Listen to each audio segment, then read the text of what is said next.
Կաների ուրախ եմ, որ մասնակցում եմ այսօր այս միջոցառմանը եւ շնորհավորում եմ բոլոր մրցանակակիրներին։ Երբ Տիկին Արմենուհի Դեմիրճյանը ինձ նվիրեց այս գիրքը, այս վերջերս եմ կարդացել, այս 5 օրերի ընթացքում գիշերները տրամադրել եմ գրքին եւ մինչեւ վերջ կարդացի։ Սիրով կարդացի, ինչու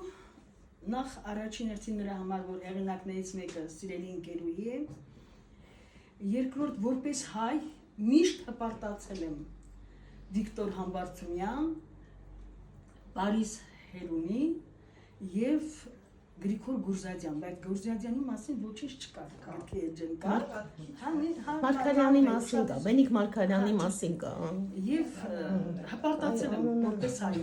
երիտասարդ տարիներին չգիտեմ ինչու ես էլ աստրոֆիզիկայով, աստղերով տարված էի ու շատ էի տիեզերքի հետ արթուն էի, գիշերցել եք, ինչ հոդված որ կար Պարիս Հերունու մասին կարդացել եմ, թերթերում իհարկե, եւ աստղագիտական գրքեր էի սիրում ընթերցել։ Նաև նրա համար եմ Պարիս Հերունուն շատ հարգում, որովհետև հաճնցի է, ես հաճնցու հարս եմ, եւ նրա հայրը Միսակ Սաչյանը, որը հեր բառից է թուրքերեն, որ հետո դարձել է 24 թվականին Հերունի,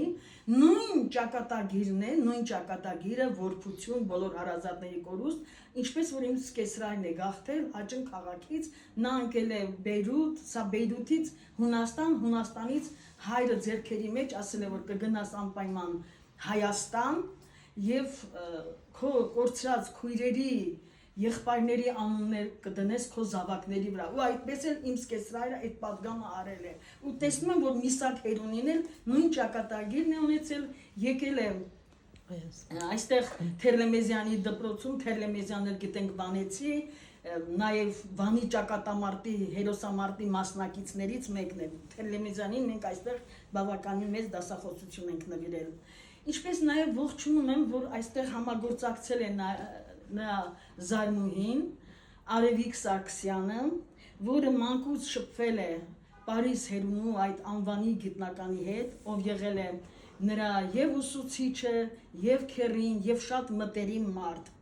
Ընթերցելի զգում էի, որ Արմենուհին այնքան է հիացած, ես էլի կանդրադառնամ այդ էջերին, որտեղ Արևիկին եք նկարագրում, այնքան էի հիացած Հերունու գործնեությամբ, որ այդ հիացմունքը դուք կարողացաք փոխանցել ընթերցողին, անկեղծ եմ ասում։ Արմենուհի Դեմիրճյանի արձակի բնորոշ առանձնահատկություններից մեկը երկխոսություններն են։ Դա շատ լավ երևում է նաև նրա առաջին գրքում, Հայկ Նահապետ գրքում։ Այստեղ ավելի շատ են ինձ դուր գալիս երկխոսությունները, որովհետև կենթանի իրականություն էր, իրական մարդիկ էին, եւ այդ կարողանում եք խորացնել հոգեբանությունը, երկխոսության մեջ մտած այդ մարդկանց հոգեբանությունը, նաև կարողանում եք ներկայացնել ժամանակի պատմաքաղաքական իրադարձությունները, այդ երկխոսությունների Կապուտիկյանի հետ հարաբերությունների մեջ, այդ բոլորը պարզ երևում էր ժամանակը։ Այս գիրքը, Պարիս Հերունի գիրքը, իրոք արդիական է, ինչպես որ նշեցին մեր մյուս հեղինակների Դավիթի եւ Արամի գրքերի մասին, պարոն Վարդանյանը նշեց, այս գիրքը տոկունության մասին է, անկոտրում կամքի, ուժի, համառության, հայ անվանի գիտնականի ինչքան են խանգարել, բայց նա կարողացել է առաջ գնալ։ Այստեղ կենթանանում են շատ երևելիներ, Թումանյան, Խրիմյան Հայրիկ, Վիկտոր Համբարձումյան,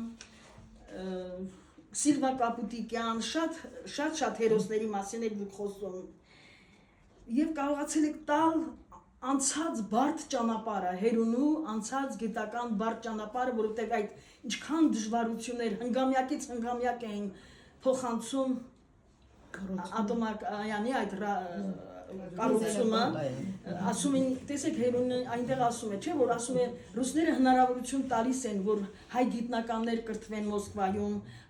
բայց ասում է այն ինչ որ վերաբերում է քո երկրին, այդպես է, Սփյուռքից էլ ոչ մի օգնություն չէին թողնում, ուզում են յուրացնել, ասում է այն ինչ որ քո երկրի զարգացման համար է, իրենք արգելում են, ինչի են ուզել, որ հենց այդ աստղադիտարանը կառուցվի Ղրիմում, Իմիջիալից այստեղ Ղրիմյան ազգանունն էր գալիս է Ղրիմ բառից։ Դա էլ իմացանք այս վեպի էջերից։ Ուզում էին կառուցել Ռուսաստան, ուզում էին կառուցել Ղրիմում, բայց համառորեն Պարիս Հերունին այն կառուցեց Օրգովի, այդ գյուղի անունն էլ չգիտեի, Օրգովական բառից է, Օրգովի, ուրեմն Օրգով գյուղում է կառուցվել Հայաստանում, Պարիս Հերունին համառորեն ուզում էր, որ այն կառուցվեր Հայաստանում։ Այստեղ առաջին էջերից հենց Վիկտոր Համբարձումյան, դա սկզբում Հերունին ընդունվել է Վիկտոր Համբարձումյանի աստղադիտարան, որպես ռադիոինժեներ,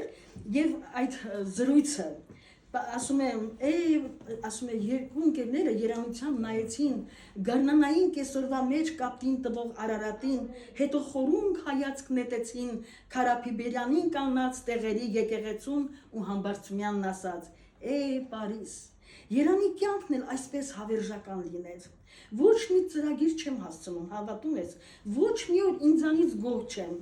Անընդհատ ուզում եմ նոր բաներ փորձել։ Մի գործս լրիվ չվերջացած մյուսին եմ ասում։ Դրա համար ասում եմ, հենց վաղվանից բեր չափագրումներդ սկսիր, գծագրերդ կազմիր։ Եվ հետո այստեղ խոսվում է, որ միշտ Հերունին ասում է, միշտ առաջին տիեզերքը հաղթելու համար խոսում են Յուրի Գագարինի մասին 1961 թվականի ապրիլի 12, բայց ասում են ինձ համար ամենակարևորը 1957 թվականի հոկտեմբերի 4-ն էր, որովհետև Պարիս Հերունին ինքը ներդրում է ունեցել առաջին որ ուղարկվեց տիեզերք, Արբանյակը, առաջին Արբանյակը, եւ այստեղ ինչ է ասում, այստեղ էլ շատ գեղեցիկ պատկեր կա, ասում եմ մի րոպե ասում է, տեսնում եք, խնդրեմ, հայուսանողը բարդագույն սարք է դրել տիեզերք թռչող գնդի մեջ եւ 4 պոզերը ցցած գնդակի չափ խաղալիքը թռել է տիեզերք։ Եվ տեսեք, այսօրվա պես ասում է, հիշում եմ, բոլորս մի մարդու պես յուղի բնակիչներն էլ հետներս դուրս էին եկել դիտման, ես ցույց էի տալիս, թե մոտավոր որտեղ պետք է լինի Արբանյակը եւ հանկարծ մի աղջիկ գոչեց։ Տեսեք, այդ փայլուն շարժման կետն է։ Անմիջապես հարցրի, ով նկատեց առաջինը, պարզվեց քույրիկ տեր, Մերին։ Իսկ Պարիս ասում է, հիմա էլ ամեն անգամ հիշելիս ուրախանում եմ, իսկ ես մտաբերում եմ իմ թաքուն հրճվանքը։ Պատկերացրեք, ռադիոն անընդհատ հայտարարում է, թե Խորհրդային Միությունն արձակեց առաջին Արբանյակը, եւ ես քիչ եմ մնում Մոսկվայի փողոցներում թռչկոտեմ ու պարեմ, բայց ոչ մեկին չեմ կարող ասել, որ դրա մեջ իմ մատնել է խառն։ Եվ ասում է, գոնե ասում է լավ է ամուսնացար, ռուս կինդ կիմանա, թե ինչ մարդու հետ է ապրել, բայց ընկերների մոտ կլրես, ասում է, սլիշ, մուժիկ, իրական փաստ գիտեմ, նույնա ձև, իրական էլի տիեզանավերով զբաղվող, թե ինչպես վաղաժամ Պիտի Սիմոնյան, երևի ես ուզում եմ չէի, արևիկի շատ էջեր եմ նշել, չի կարելի կարդալ այդ էջերից Արևիկի էջ է գոնե կարդամ, 40 ողջունելի է համագործակցությունը։ Մենք հետո էլի կհավաքվենք Ես ուզում եմ իմանալ սա Արմենուի հնարանքն է, թե իսկապես Կապուտիկյան դուք արտասանել եք։ Արտասանել եք։ Որ ասենք այդ օթանավով դեք 5 տարեկան եք եղել,